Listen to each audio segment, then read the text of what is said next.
Kingdom మూవీలో వచ్చి second single song అయితే వచ్చింది భయ్యా. ఈ సాంగ్ వినగానే నేను బాగా ఎమోషన్ అయిపోయా. ఏంటంటే ఈ సాంగ్ ఒకటైతే ఈ సాంగ్లో ఉన్న సిచ్యువేషన్స్ అయితే నాకు మా అన్నయ్యకి అనమాట కనెక్ట్ అయ్యేలా అయితే ఉన్నాయి భయ్యా. మా రిలేషన్ కూడా ఆ రకంగా ఉండేది. ఏంటంటే కొన్ని చోట్ల అనమాట నాకైతే ప్రాబ్లం వస్తే మా అన్నయ్య అనమాట అడ్డం అయితే వస్తాడు. ఆ రకంగానే ఈ సాంగ్లో కూడా చూపించారు భయ్యా. ఈ సాంగ్ లిరిక్స్ అయితే వామ్మో అనిపించేలా అయితే ఉన్నాయి. అనిరుద్ధ్ అయితే ఈ మూవీకి మంచి ఆల్బమ్ ఇస్తున్నాడు భయ్యా.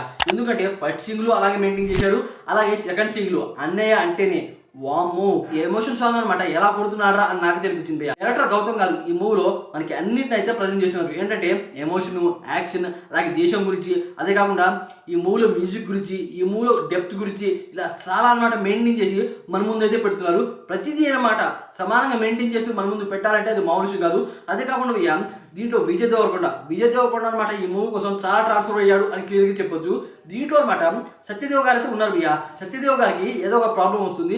ఆయన నాకు తెలిసి ఈ మూవీలో చనిపోతాడు అనుకుంటున్నా. టైంలో ఈ సాంగ్ అయితే వస్తుంది భయ్యా. ఈ సాంగ్ వచ్చి థియేటర్లో అందరినీ ఎమోషన్గా కట్టేస్తుంది నాకు కనిపించింది. ఆ రకంగానే ఉంది. కేవలం యూట్యూబ్లో చూస్తుంటేనే అనమాట ఎమోషన్ అయిపోతున్నారు. ఒకవేళ థియేటర్లో కనుక చూస్తే చాలా మంది అనమాట బాగా ఎమోషన్ అయిపోతారు. ఎమోషన్ వైజ్ గా డైరెక్టర్ గౌతమ్ గారు మంచిగా మెయింటైన్ చేస్తున్నారు నాకు అనిపించింది. భయ్యా ఈ మూవీ మాత్రం అదిపోయేలాగా ఉంటుంది. నాకు ఇంకోటి అనిపించింది భయ్యా, ఏంటంటే డైరెక్టర్ గౌతమ్ గారు అంత మంచిగా మెయింటైన్ చేస్తున్నారు, కానీ ఇలాంటి సాంగ్స్ ఇవ్వాలి అంటే అది మామూలు విషయం కాదు. అనిరుద్ధ్ అయితే కట్టేస్తున్నాడు భయ్యా. సాంగ్స్తోనే మనుషుల్ని కట్టేస్తున్నాడు అని క్లియర్గా చెప్పొచ్చు.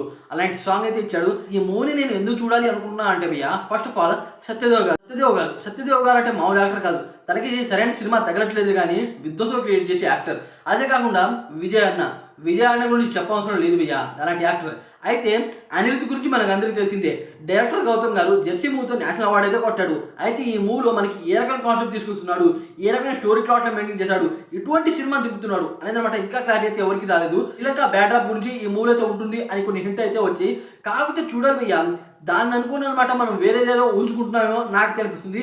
చూడాలి మరి ఈ మూవీ ఏ రేంజ్లో ఉంటుందో. ఇంతకీ ఈ మూవీ గురించి మీరు ఎంతమంది వెయిట్ చేస్తున్నారో కామెంట్ చేయండి. అలాగే ఈ సాంగ్ గురించి మీరు అనుకున్నారు అనేది కూడా కామెంట్ చేసి వీడియోకి లైక్ చేయండి ఫ్రెండ్స్.